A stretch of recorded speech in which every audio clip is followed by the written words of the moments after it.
amazing. I did not know that. So, just talking about all the staffing sort of enhancements. All good things. Yes. Okay. Welcome. I'm glad to be here. I missed y'all last week. We missed you. What are we gonna do on Tuesdays, guys? Oh, it's Tuesday. We're gonna be doing a lot of physiological signs, like. I had all this time on a Tuesday. I was like, Oh my I gosh. don't know. I guess I'll do some work. Oh, that's boring. That's really boring. But how's everybody's stress level these days? 0 to 5. What do we got in the Is room? 5 good or bad? So let's practice a non-judgmental approach and just say a lot or a little, right? Because it could be good. A lot of stress could be good if it was, being well managed and moving you towards something meaningful, right? But it's that lack of management that can sometimes bite us in the butt. So you could, where are we at? Lots of stress? I feel like all these sessions have been really helped to provide some good tools. So there are a whole bunch of like icky things that have that life has kind of thrown in the mix, recently. But I feel a little bit more equipped to manage them, even though it's just life Yeah. being lifey. Yeah, and people being people-y. People-y being people-y. Damn it. Damn it. We're peopling again. God. So, but it feels a little less like out of control. I feel like these are good tools. So, Yeah, for sure. Yeah. Okay. So it feels like a Pull lot out of the stress. Feels Kinda. like just yucky stuff to navigate. Ugh, All yeah. right. Okay. Yeah. All right. So we can be judgy. Yeah. How about anybody else? I feel like I'm at kind of like a medium pace. Okay. Where, I feel like I can now utilize some of my stress to help me. Sure. Like just push through certain things. Like, okay, just sit down, do it, get it done. The other day, my mailbox got down to like only 3 emails. And I was so proud of myself. I was You like, must teach me your methods. stress where it was just like I just gotta do it. But then I felt like it was like I knew what the outcome would be. Like once I pushed through the stress, I knew it was gonna be like that sigh of relief. Yeah. So I feel like I was striving to like, okay, Lana, push through so you could get that moment of like Nice. Yep. So you were able to like visualize Stress what it would piece. feel Stress like. piece. Okay. Yeah. Well done. That Yeah. sounds really skillful. Nice. Anybody else? Mine's pretty high because my roommate had to put her cat down, Oh, grieving. absolutely. Oh, kitties are special. Yeah. I'm so sorry to hear that. That's really a lot. Kindness, compassion, as much self-care as you can. For sure. Yeah. Anybody else? I feel like mine are like spiky. So like in the first part of the day, in the morning, it's like, but last night I had a moment of true peace, like right before I was going to bed. And I was like, thank you. Okay. I was like, that exists. It does. That exists. It really does. Good for you. That's great. Thank you. All right. Well, if anybody else wants to share, you can always jump in. I think the thing that I stress about is like different when it's applied to like certain things. So like I like stress over things that I'm not comfortable with. So like when it comes to like professional things, like there are consequences. So there's like an organization I just joined and like they're like really like professional people and like very different from what I'm used to like people talking to and stuff. And so like there's expectations for me and I'm like am I gonna be doing good? Like I'm basically doing things for them, like as a volunteer, and like there's like times I like doubt myself. So I feel like that's why I get anxiety sometimes, is like expectations and then like doubting myself, I guess. Yeah. Sure, I think Yeah. that's real people-y, for lack of a better word. And remember, we stress about what we care about. So it's understandable. It's actually expected that you'd have a sense of stress over something you care about. If you didn't care about it, it wouldn't create any stress response. You'd be like, meh, I don't care, right? But so if you can have some compassion on yourself in that regard, like I'm stressing about this because I care so much about it. And if you can then use that to tap into the meaning, the personal meaning, as we talked about last time, then it can sort of have that, it like can take the edge off of it a little bit sometimes. Like, oh yeah, there's meaning here for me. And that at least helps us to ride that wave skillfully. You know, be like you were like, right, I've got a goal here. The goal is that I have meaning and that this is personal for me. So of course I'm going to stress about it, but I can ride it to the expectation, you know? So you wouldn't be stressing if it didn't mean something.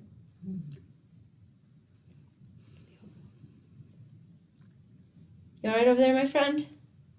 Trying not to cry. Okay. If you do, it's all right. You're in good hands. It's nothing all that serious, but I can't help it. It doesn't matter. You don't need to justify it. And, do whatever you need to with it. Having like spiky moment. Like it was good at the start of the morning. And then before I left my house, my dad called me saying he couldn't get out of bed. So he needed me to walk our dog. He has tinnitus, and recently it's been giving him like really bad vertigo. So he couldn't stand up. Oh, that feels really vulnerable. I'm sorry, Christian. That's tough. Family can be hard. But I'm glad you were there for him. So I'm always really struck by how the universe operates and lines herself, himself, themselves up to meet us right where we're at. Because today our workshop is about, for me and for a lot of research, the most important piece of stress resilience. And if you're going to put your effort, your energy anywhere, this is where you can get the most bang for your buck. This is about developing connection between. Our social structure, its reliability personally to us, has the greatest impact on our ability to be resilient in the face of stressors and our stress response to those stressors. We live in a time, at least my lived experience is that it's really hard to cultivate and maintain these connections between. And they sometimes can feel less than authentic, I think because of technology. So we're going to do a little bit of work today and learn a skill that I think can be really helpful. And we're going to do it in the prescribed way, but I also want to make sure that I'm really clear communicating that you can do this any way that you'd like. And we can brainstorm at the end some like just sort of jazzy, curated ways to do this so that it meets you right where you are. And you can sort of shove it into little holes and little spots in your day and cultivate that connection. So let's do a 3C centering.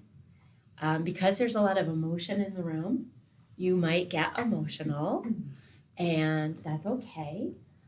I feel like this is a safe group, and I feel strong enough to hold that for us. So if you have an emotional experience, that's all right.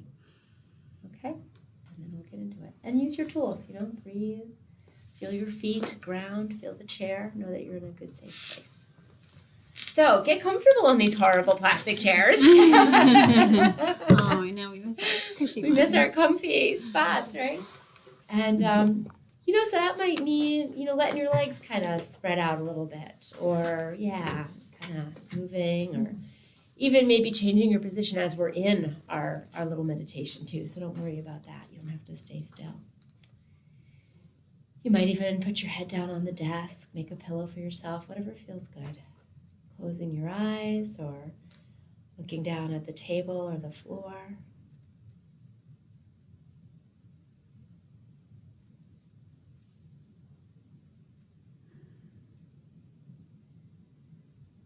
We'll just take a moment to settle here.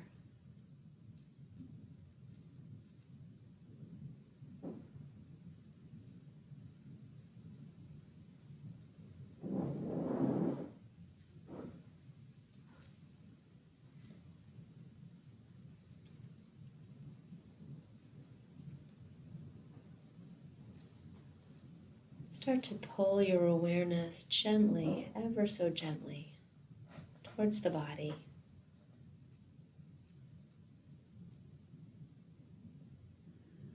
What's the first thing that comes to your conscious awareness about your body right now?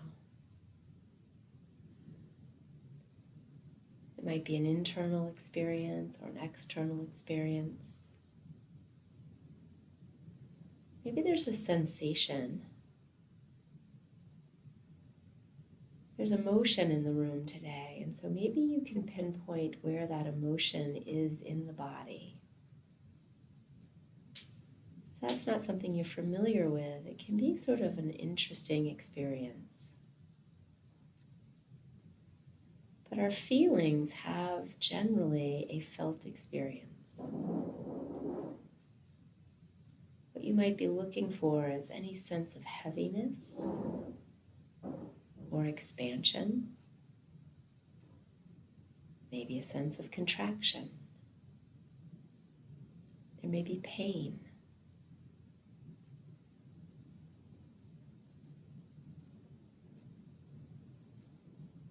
And some folks even feel a tingling, hollow, full.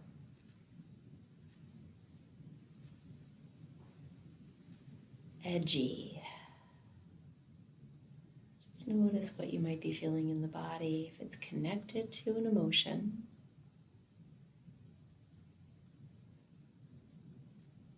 Give yourself permission to notice.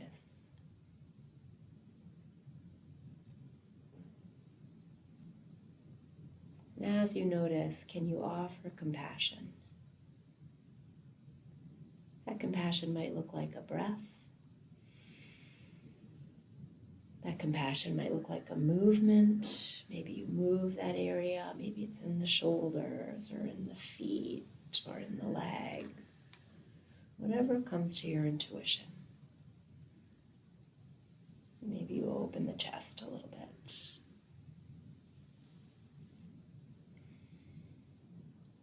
And then once you've cared for that feeling just a bit, come to your breath and notice the inhale and the exhale. Can you find some comfort in the breath? Always there, always reliable, always available.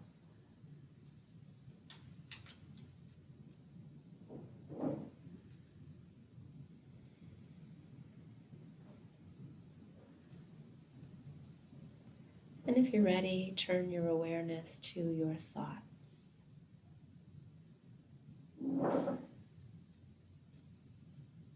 What kind of quality would you assign to your thoughts today?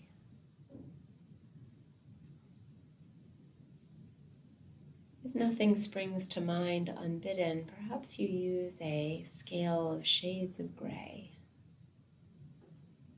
Are your thoughts dark? Are they light? Without any sense of having to change them, just noticing the quality of your thoughts. Just notice where they are.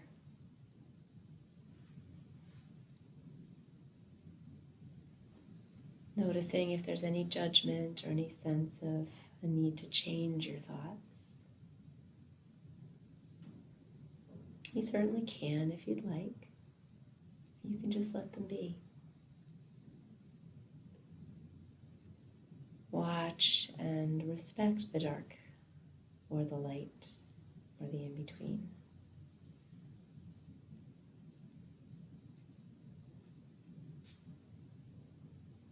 They're just thoughts after all.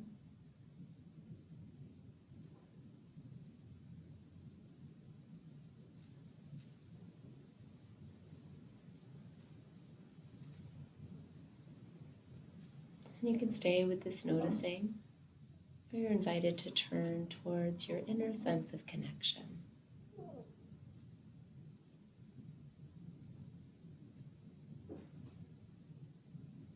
Sometimes there's energy there to connect, and sometimes there is not. Be honest with yourself. If there's not a sense of energy, let that be. If there's a longing for connection, let that be as well. Be authentic. Be true to yourself. If you're feeling like a turtle today, it's okay.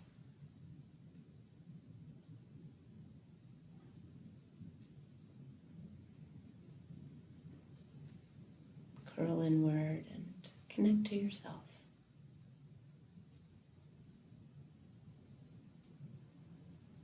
Knowing you can always stick out an arm or a leg, the tip of your nose.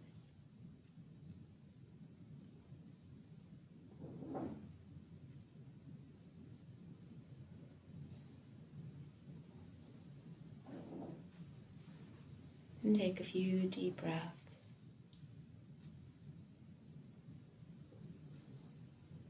Before you open your eyes, visualize the room you're in again, just so it's not a shock to the system. Visualize the floor and the walls, the table and chairs, the people that we're here with, and yourself. As you open your eyes, gently looking at yourself first, maybe your legs or your hands. And then as your eyes open, connecting to someone in the circle. Maybe you catch someone's gaze, give them a smile, or a frown. It's fine too.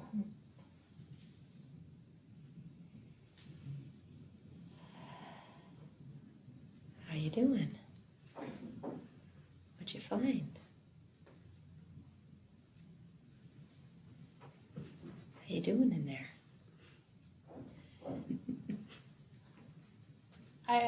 I learned something the other day, and it popped into my mind the other day. Granted, I don't know if it's true or not, about water having memory. And there was a scientist who had like their students like yell hateful things at the water, froze it. Yeah. And then the same thing to a different glass of water, like love and expressing compassion, froze it.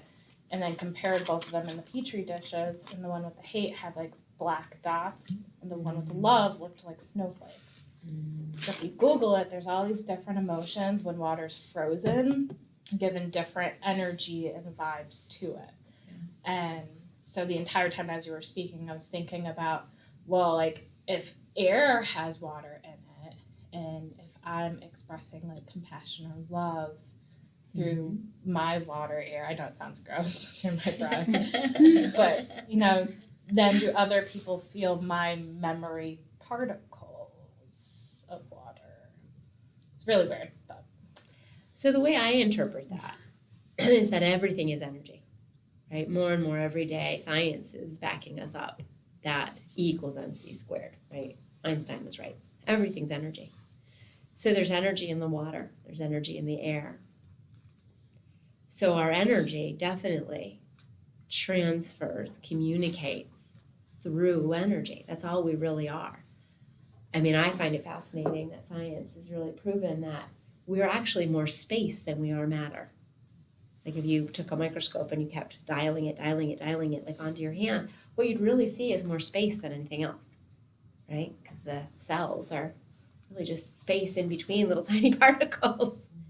And so in that space is energy, right? Even the particles are energy. So absolutely, what we communicate, that's energy, whether it's verbal or through our body posture or through the vibration of our heart. We're broadcasting into the water and into the air and into each other and into the animals and the grass and the trees and all the things. Yeah, I say the same thing for plants. Absolutely right. Yeah. It's really important how we speak to ourselves. For sure. Thanks for sharing that. I love it. I did that experiment when I was younger with rice. Did it work? Yeah, Yeah. it got gross. the bad one. On the other one, it was still rice sitting out for a while, like cooked rice. Yeah. But it got Interesting. a little moldy, but still not like black mold. And then there was a control where you just ignored, and that got bad as well. Not as bad as the negative one, but it got worse than the one you were feeding positive energy to. And it was cooked rice, right? So I wonder if I'm pretty sure. the rice absorbs water and then the water. Yeah. Everything's connected. Yeah, for sure. Olaf was correct and frozen. Oh, right, exactly. Yeah, for sure. All right, so this is all really good because again, my love for her, the universe, she's an amazing creature. Anywho, let's get into this. So our need to connect. So on the third block of your first page, and again, these are all evidence-based, so lots of scientific research went into these little bullet points. If you ever do need that information, I can always forward it to you, but I don't include it in this because why get bogged down in that stuff? You trust me by now, right? Okay, so our need to connect. Supportive social relationships are the single strongest factor to our capacity for resilience. Amen. Does that sound true? Mm-hmm. Right? Amen. Right? We're social creatures. We come into this world unable to survive without connection. I mean, if you needed any further proof, right? We're born needing connection. Quality of social connection is the greatest source of happiness that we can change. Think about that for a minute, right? The quality of your relationships equals the quality of your life, and you can change that. Very empowering. I love that statement. It makes me feel really empowered. Loneliness and social isolation increase mortality as much as smoking or alcoholism, and more than obesity or lack of exercise. Wow. Yeah, wow, exactly. How does that land for others? We got a wow, and what else? Checks out. Resonates? Mm-hmm. Yeah, for sure. All right, so a little practice that we want to do. Have we done the finger breathing yet? Okay, so these are not in order, but gave you a little picture. Okay. This is one of my favorites to teach to the preschoolers, and I just teach it to everybody because it's a really nice one. I like this because you get the visual, you get the tactile, and you get breathing. So this is a nice little thing to do when you feel like maybe one of those stress spikes are coming. This is a nice way to engage a couple of your senses and be sort of present. So hold up one hand in front of you like this. And then you're going to take the other hand, you're going to use your index finger. You're going to start over at your thumb. We're going to use this finger to travel. Don't do it yet, but watch me. We're going to go up and down, okay? We're going to go all the way over to the pinky, and then we're going to come back. With every up, we're going to inhale. With every down, we're going to exhale. Every up, we're going to inhale. Every down, we're going to exhale. And everyone's going to kind of stay with their own hand and go with their own pace, all right? So I'm not going to talk through it. I'll breathe with you, but you can go fast, slow, do whatever way you like, whatever you feel like you need. Ready? Here we go.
What'd you think? Did you like it? Didn't like it? Useful? You like the visual? My TikTok algorithm, it does those like growing blocks. Yeah, those are fun. So, but this is always with you. Yeah, it is. Yeah, cool. I had my eyes closed and I felt like it was very deliberate. Like my breathing was very deliberate.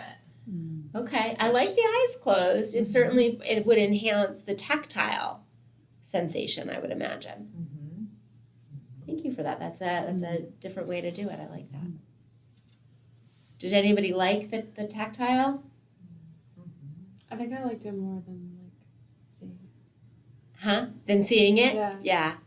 It's sort of tickly. Like, ooh. Yeah. I like that one. So, that's a good one to use, at the desk or something like that. And it's nice because it kind of forces the 10 breaths. I mean, not forcing. You can stop anytime you want, but I don't tend to do 10 all in a row unless I make myself do it. So that's good. Awesome. All right. So that little practice is good. Okay. So barriers to compassion. So it's story time, as you've noticed. There's usually a story in our lessons. But when we're under stress, our social connection and capacity for compassion are often compromised.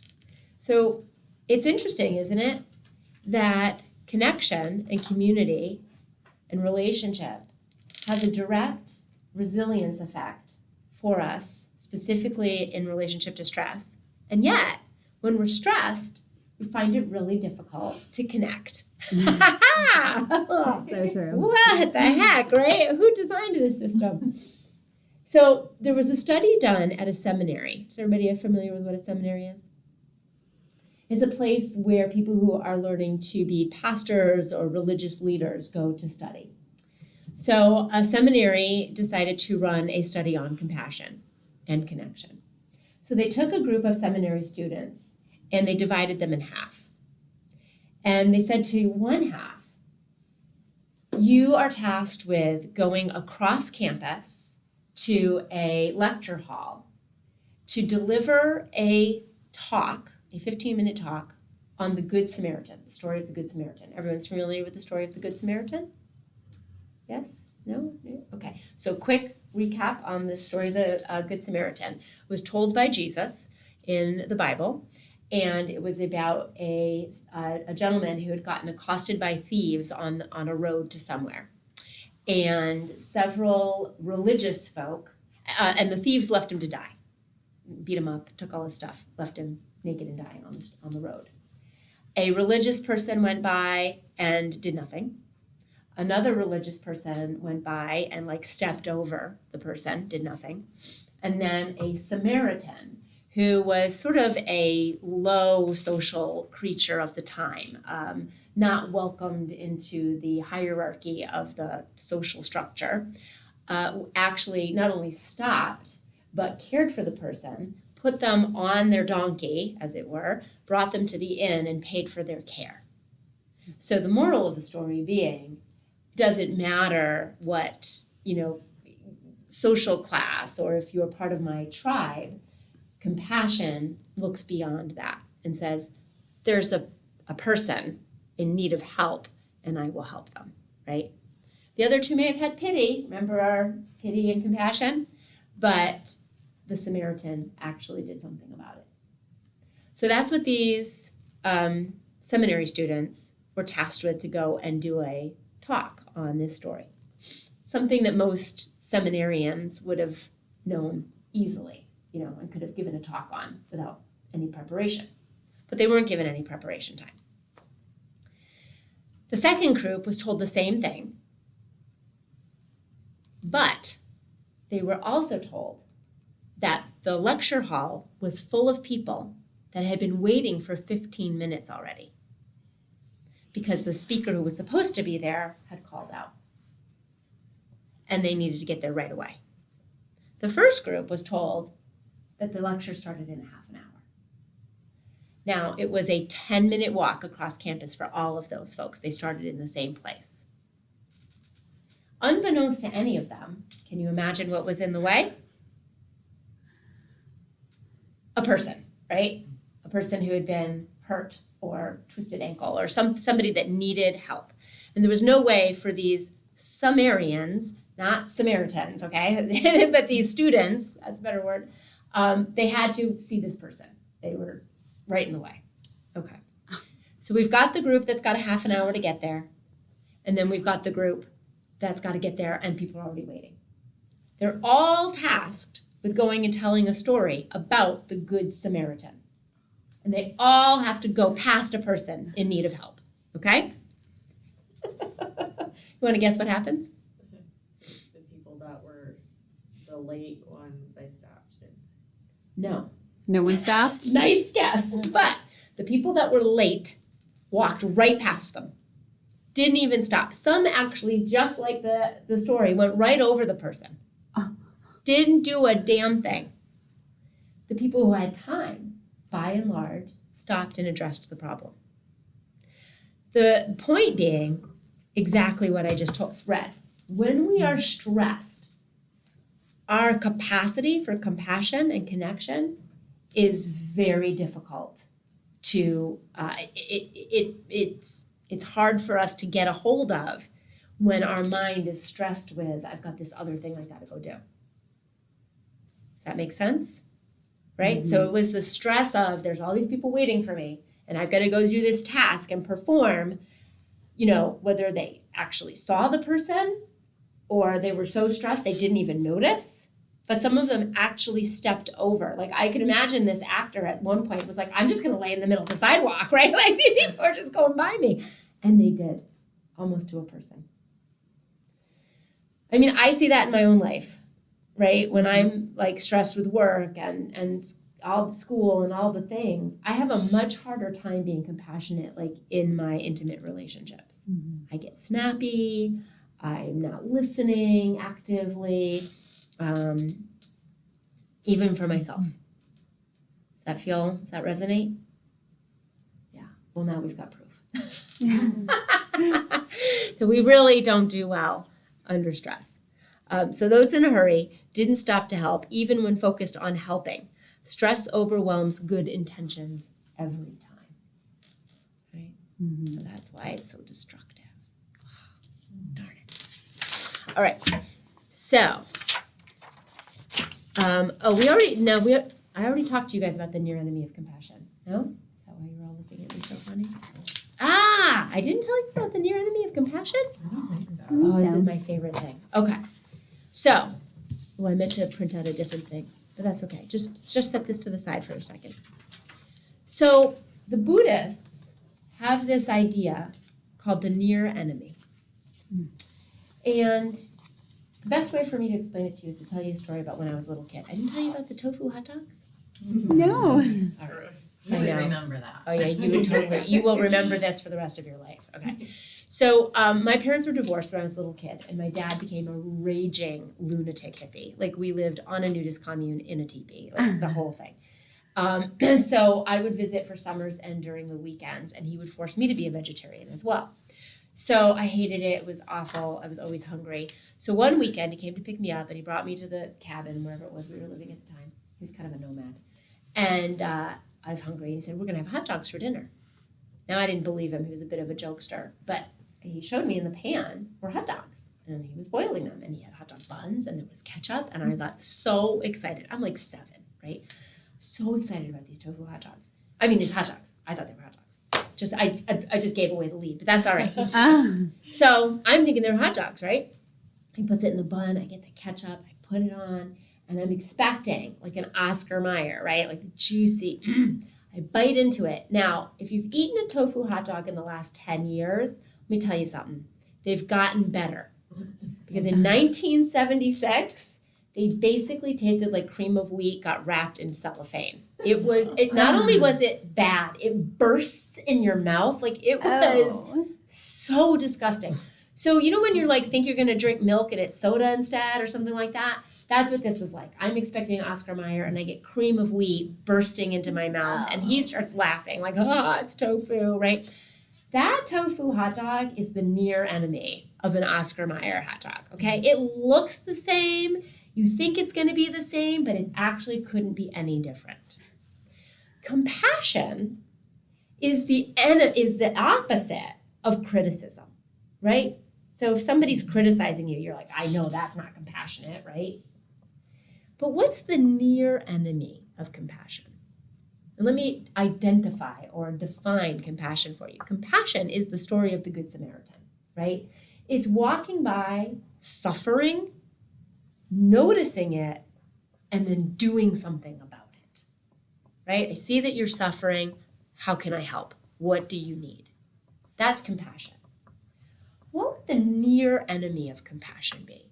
What sort of looks like compassion? It kind of quacks like compassion, but it is not compassion. Pity. Yeah, you mentioned I mentioned it, right? It's pity. Let me show you why. Pity recognizes suffering, but doesn't do anything about it. Oh, you're suffering. Oh. Bye, you gotta go. Right? It's pity. Now, let's take that on an internal journey. Self-compassion is noticing our own suffering and then saying to ourselves, what do you need? What do I need? What can I do? How do I alleviate this suffering? Noticing our own suffering and doing nothing about it is self-pity. I'm suffering. Gonna blow up some balloons, invite some friends, have a party. Okay? It's the near enemy.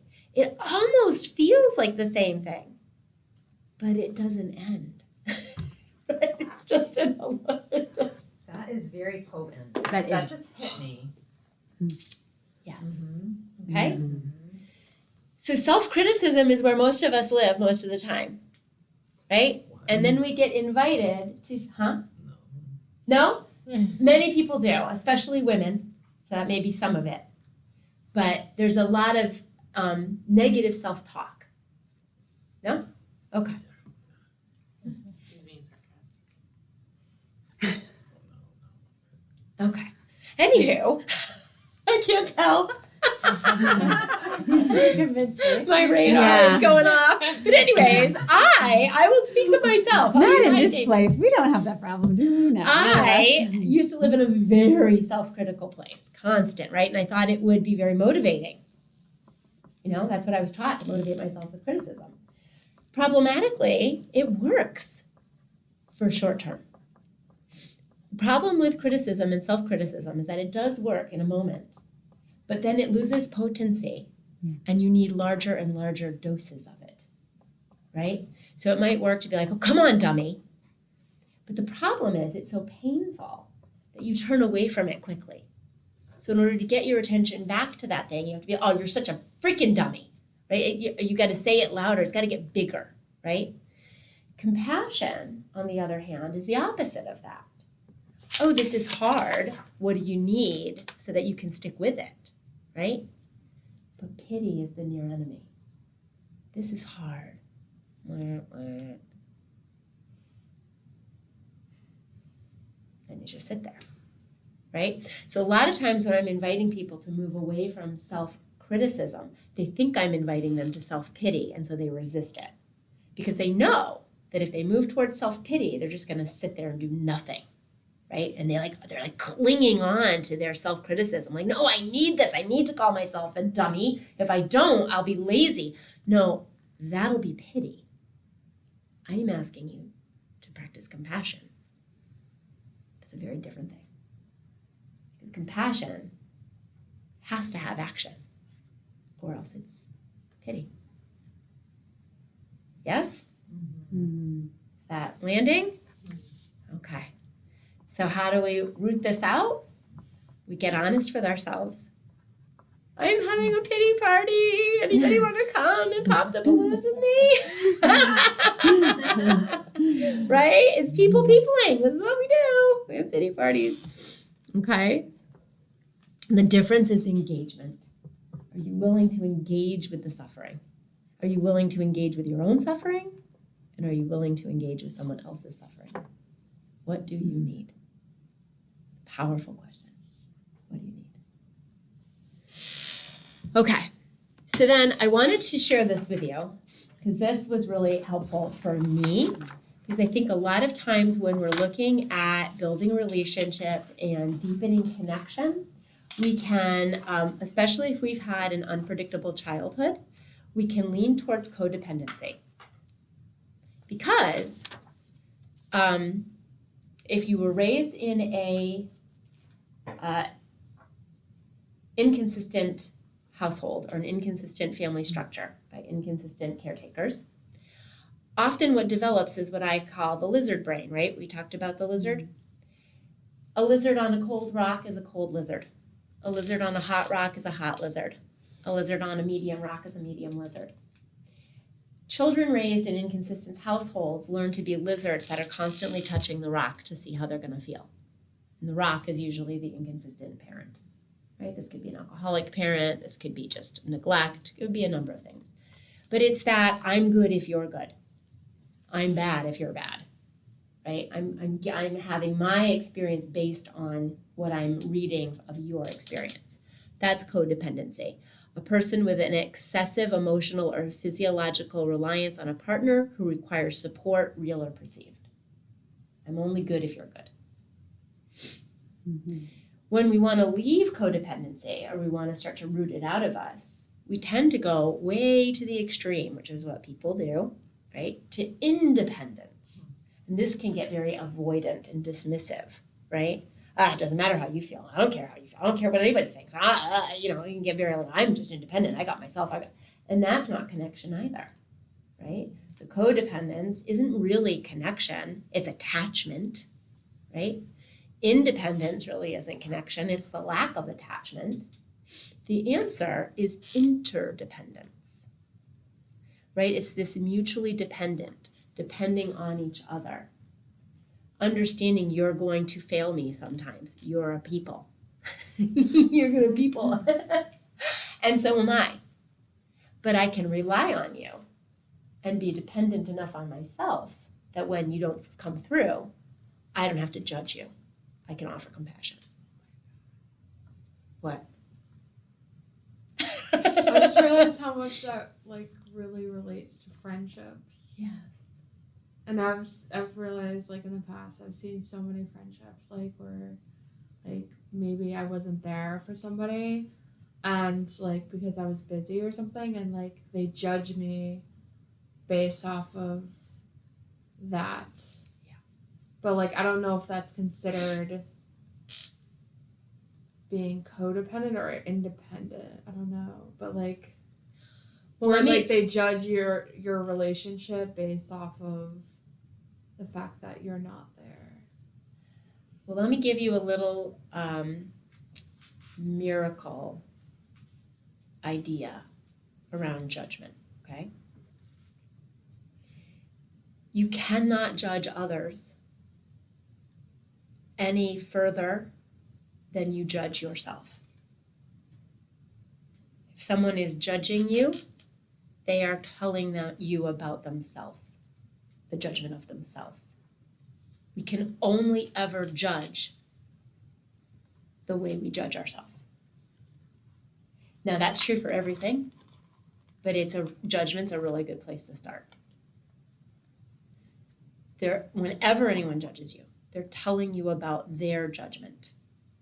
That's what judgment is. It's a window into themselves. They may be saying your name, but they're telling you about them. I'm going to make a t-shirt line someday. My number one seller is going to be, thank you for telling me how you feel about yourself. Okay, because most people, 99% of people, unless they've done a lot of inner work and are super conscious about it, when they are talking about you, they're actually talking about them. Watch the next time someone comes at you with some kind of problem about you. Think to yourself, thank you for telling me how you feel about yourself. Because they're going to say something like, I can't believe you can never, show up for me the way I need you to. Thank you for telling me how you feel about yourself. I'm thinking of Cinderella's ugly stepsisters. Absolutely right. Absolutely right. Mm-hmm. I'm telling you, 99% of the time. And the only way a person is not doing this is if they are consciously not doing it. That's really hard because you got to like switch a button or something in your head. You got to practice it. You got to really practice it. I was thinking where moments where colleagues have said things, and then I'm like, oh wait, yeah, that's a you problem. Correct. Correct. Another way to think of it too that can be super helpful is like you know, and this helps with this, right? You are a individual. You're an individuated person, right? You're this person. And if you think of yourself as like an elevator, right? We used judgment. Let's use love, right? Your capacity for love. If your elevator only goes to the 5th floor, you can't go past the 5th floor. I don't care who tries to go with you, you know, like who's like you can only go to the 5th floor. Now, you can interact in love, right, with anybody who's below the 5th floor. So if you want to get with somebody and they only go to the 3rd floor, even though if you're on the 5th floor with them, you're only going to the 3rd floor, right? So if you're at the 5th floor and you want to get with somebody who's like, they're on the 10th floor, they're going to get to your 5th floor and be like, bye, gotta go, because they're up here. Or they're going to get really, really frustrated. That's why you might get really, really frustrated with somebody. You're like, I know there's more up there, but you can only love to the capacity you love yourself. That is so fascinating. Right? I mean, but if you think about it, it's like, oh yeah, duh. Why didn't they teach me this in kindergarten? Because it would have saved me so much time. If you want to love somebody better, love yourself, not because you have to love yourself to love others, but because you can only love to your capacity. Here's the great news. There's no penthouse. This elevator goes, sky's the limit. But you want to love somebody else better? They're asking you for more, whatever it is, turn inward. It's always an inside job. The farther that elevator goes up, the more capacity you have. Yes? Questions? Too much? That makes sense. Right? Mm-hmm. It's always you.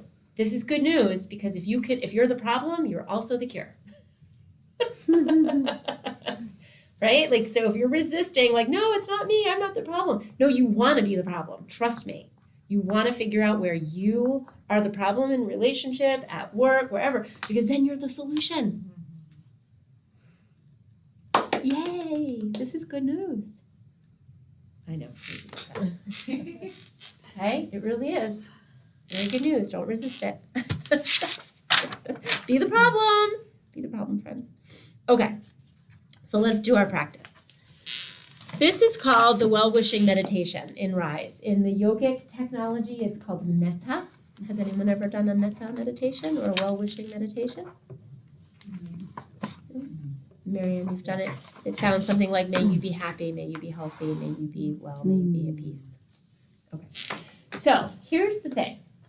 We're going to start with ourselves. No, we're going to start with a loved one because that's even easier. We're going to start with a loved one.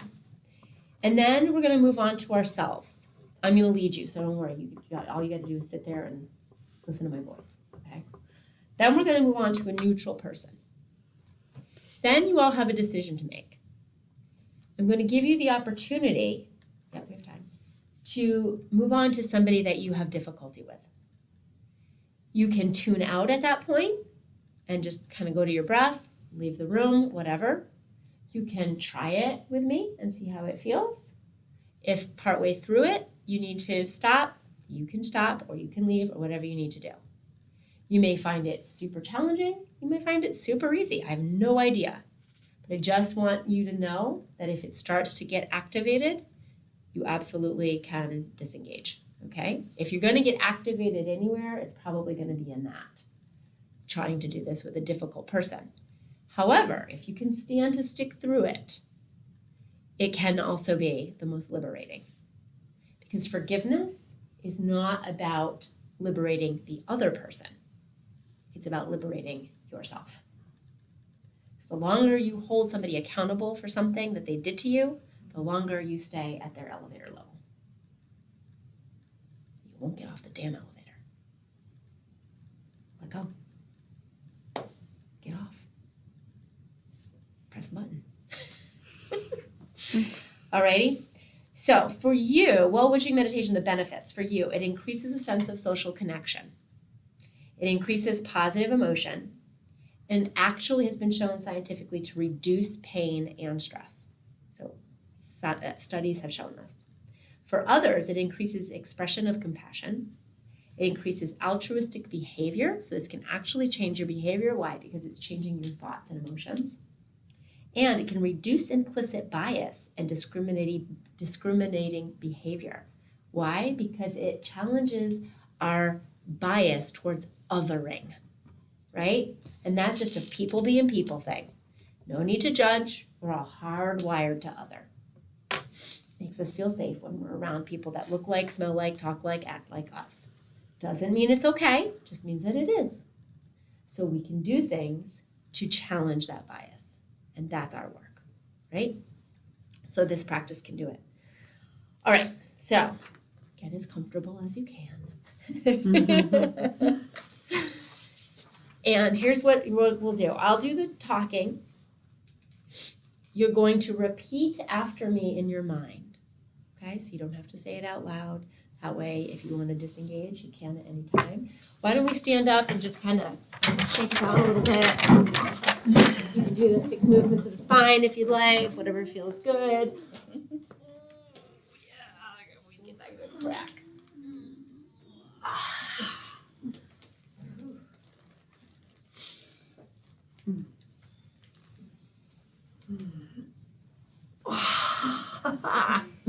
Yup. Whew. Okay. Much better. So much. Okay. So, and you each have this written out for you to take with you.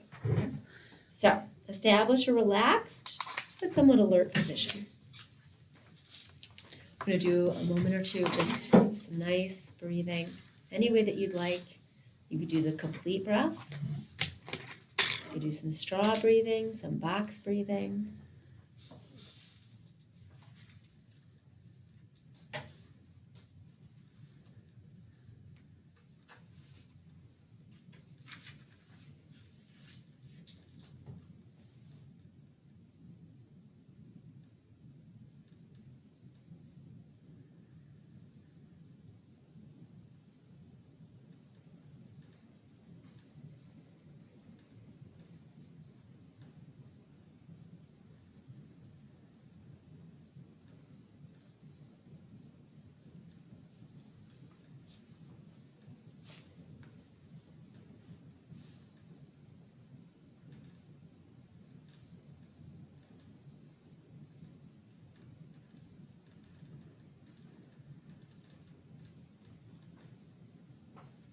Bring your attention to yourself. Just start to notice the inhale and the exhale as an expansion of the body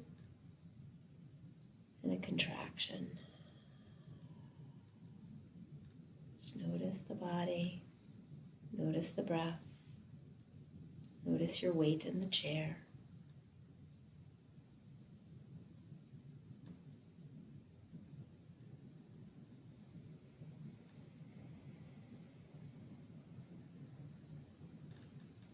And then let your breath just become natural.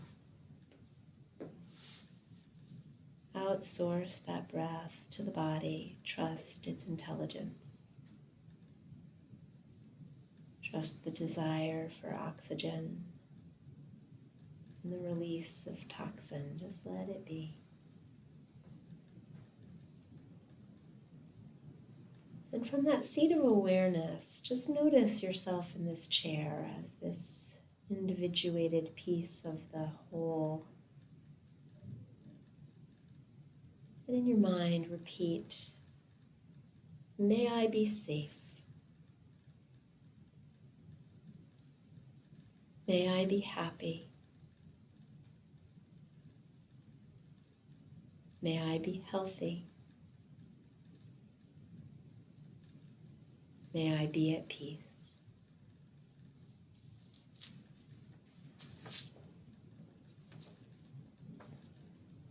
take a nice deep breath in, feel the body expand. And a gentle, slow exhale, landing again in the body.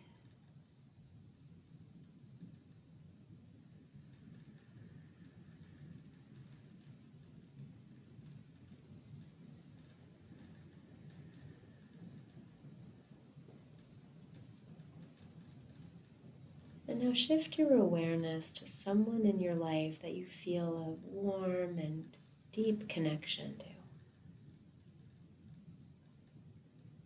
This could be a dear friend, a loved relative,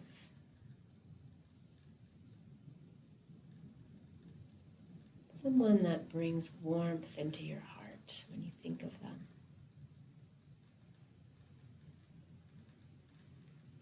If you can see their face in your mind's eye or simply feel their presence, connect to this person energetically. And in your mind, say this: may you be at peace.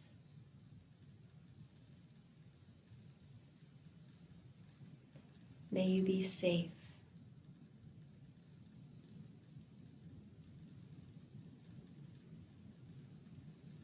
May you be happy.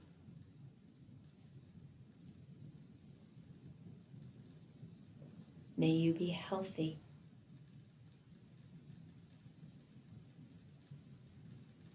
May you be at peace.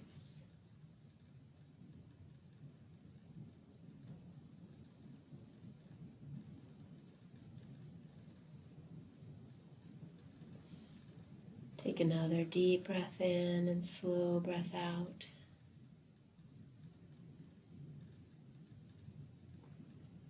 As you continue to breathe, let your connection to that person gently relax.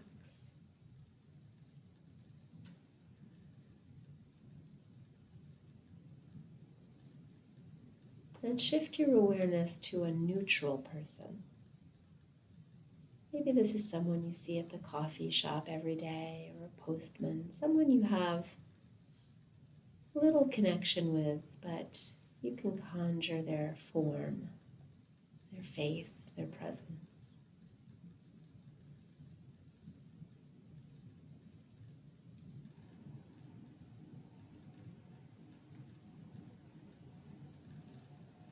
And in whatever way is comfortable for you, let them be as present as possible. And as we've done before, say in your mind, to this person, may you be safe.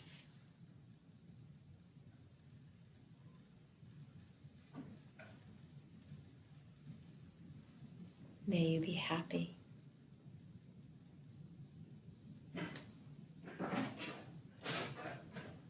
May you be healthy.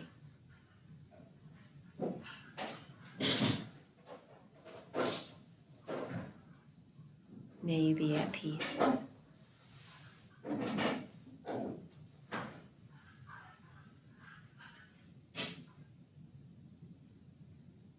Deep breath in. Slow, gentle breath out.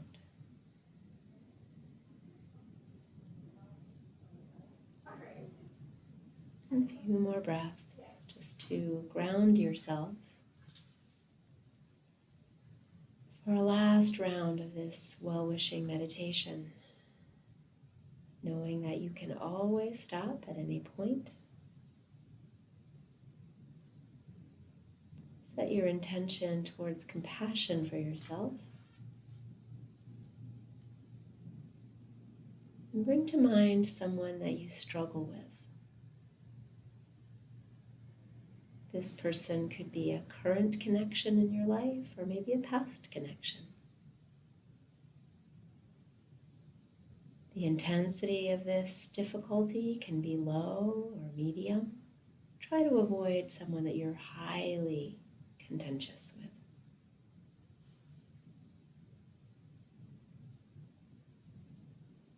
There may be a small sense of unease Acknowledge that.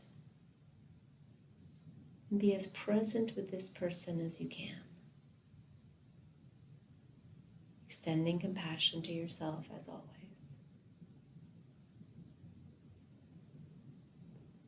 Notice any unease in the body, in the mind. And as much as you're able, let that person be present with you.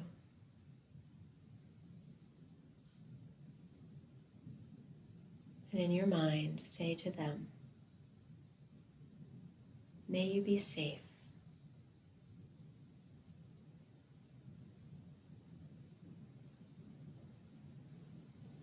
May you be happy.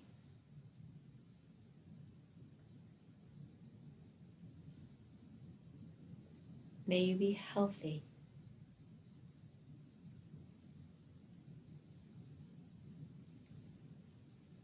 May you be at peace.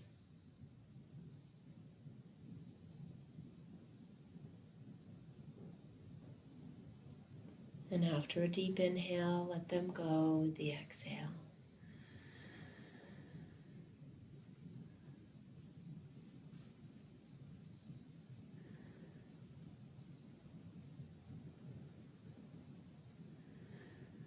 Come back to your body, feel your legs on the chair and your feet on the floor.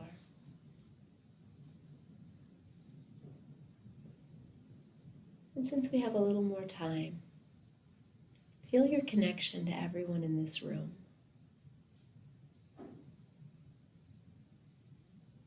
Imagine that there's an energetic connection. Let it form in whichever way feels right to you.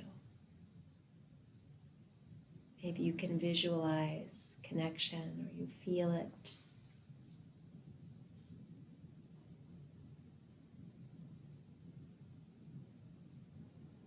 Maybe it takes on a shape or a color.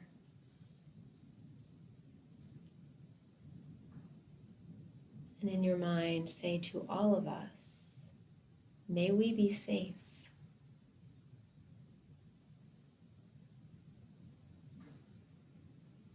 May we be happy.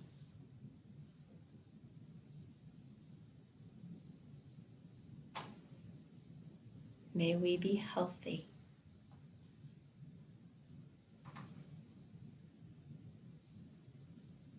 May we be at peace.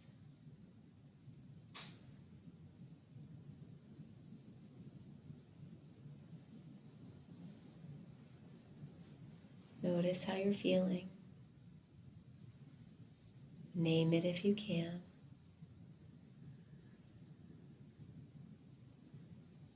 Neutralize any judgment about how you're feeling.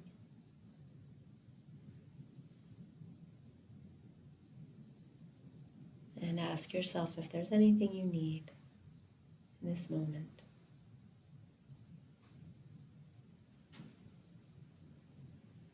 And when you're ready, gently open your eyes.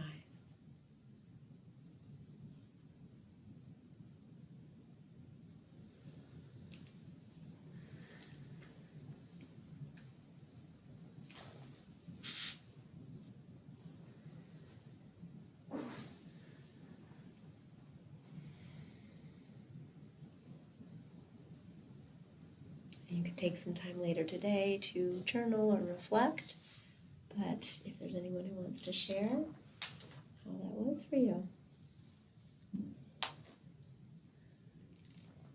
There was a person that was, I thought a friend this past year, a very deep friend.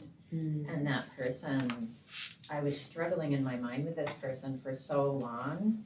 And when I thought of who would I pick for a difficult person, that person was definitely still the difficult person. Okay. But like there's a softness. There's like, oh, it's been a while, so of course that would happen. But Sure. it's so helpful to remind myself that I made progress there, because that was something. Thank you. That must have been hard. Yeah, I appreciate it. I did the first thing that came to my mind, and I told myself not to fight it, especially loved one, because I do love my husband.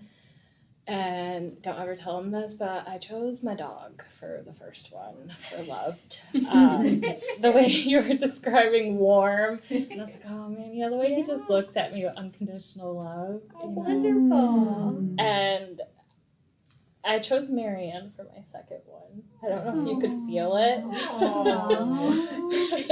But I was like, I'm not gonna fight it. But as you know, like a neutral person, you always help me here, and so you know, I wanted that good positive energy to go to you. And my last one, I chose my mother-in-law, and I don't even really have like big issues with her, but small issues. And I was like, I could probably think of somebody that I probably have more anger towards. But I was like, I'll just roll with it and just send her good vibes. Absolutely.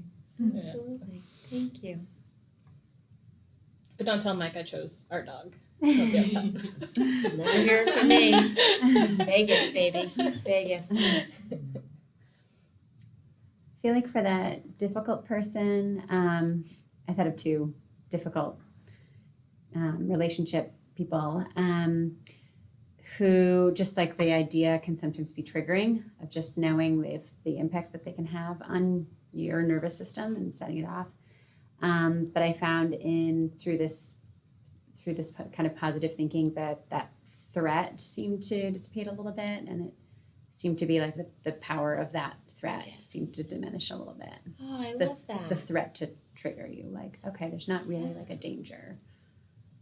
That's amazing. Yeah. Just have to do that it often. did what it was supposed to. That's great. Yeah, sort of tamped down the sense of threat. Yeah. Beautiful.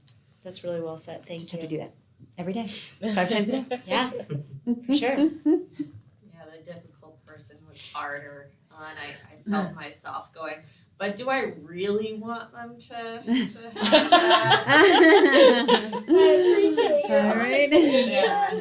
Yes. So I have to do it multiple times to get over that. 'Cause So remember, it's a practice, right? I try as much as possible, and I just used the word, to substitute the word trying for practicing. You know, I'm trying to use Excel. No, I'm practicing using Excel, right? Like it's a practice.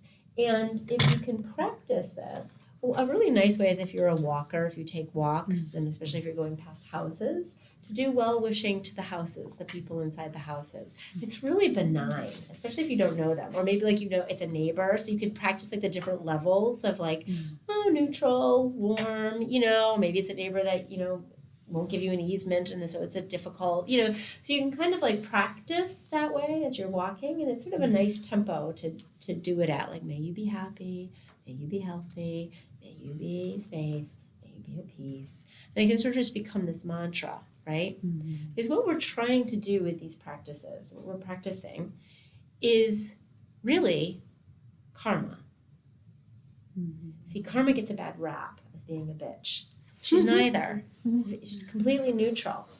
Karma is the experience of patterns.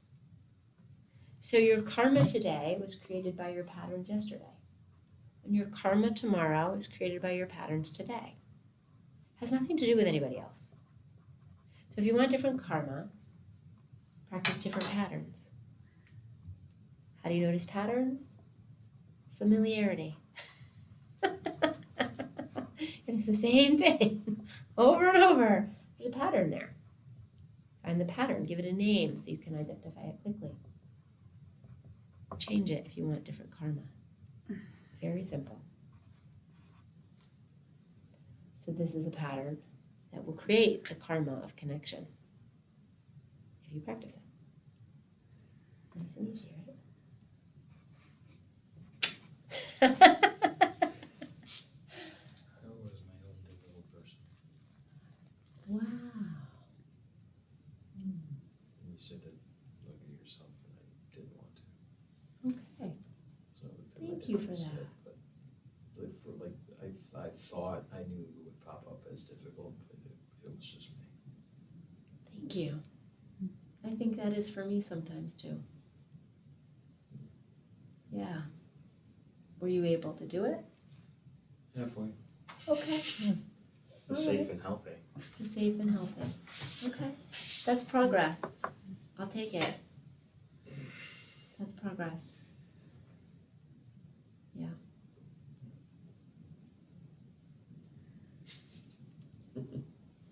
For sure. Lockdown was also my dog. So I do want to give you a little tool, because I think understanding self-criticism and wanting to get to compassion is a big leap. It's a big jump, right? Especially if you've been self-critical most of your life, you've been your own worst enemy kind of thing, right? There is a bridge. There's a bridge, and it's curiosity. So if you can't be compassionate, be curious. Instead of pity, we don't want that. Use curiosity to bridge yourself from criticism to compassion. Because if you can identify the criticism, just get curious about it. And a nice way to practice curiosity is, we're humans, right? So we love patterns, and we love little ignitions of patterns, right? Little buttons, little things to, yeah. It's as simple as going, like just that sound, can change your energy. Do you feel it? It changes the vibe, right? You notice, where'd that come from? Who's saying that? Who's that sound like? Wait a minute, right? So it's a practice. You notice the criticism. I could get curious about this. What just triggered that? Who am I with? What's going on? Where's the pattern? This is karma. Right? So use curiosity as a compassionate way to investigate these patterns, right? Non-judgmentally. Just be curious.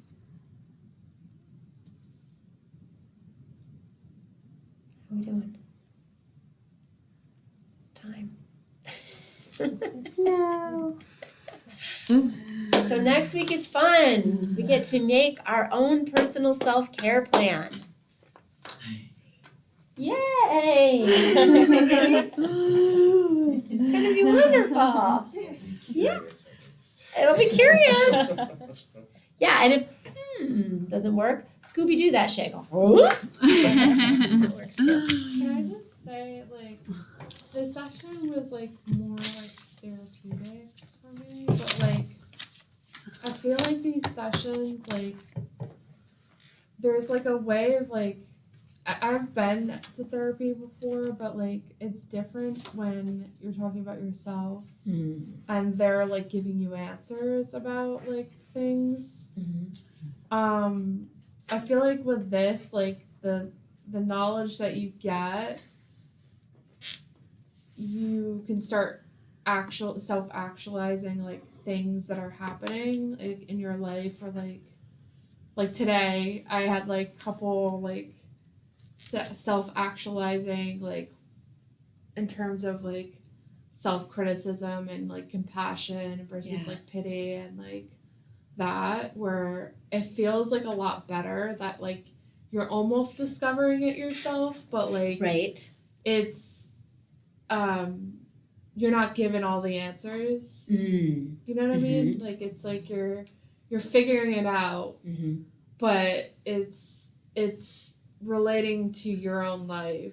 It's not you're giving me the answer specifically for me. It's for anybody, but you're giving tools to help figure that out.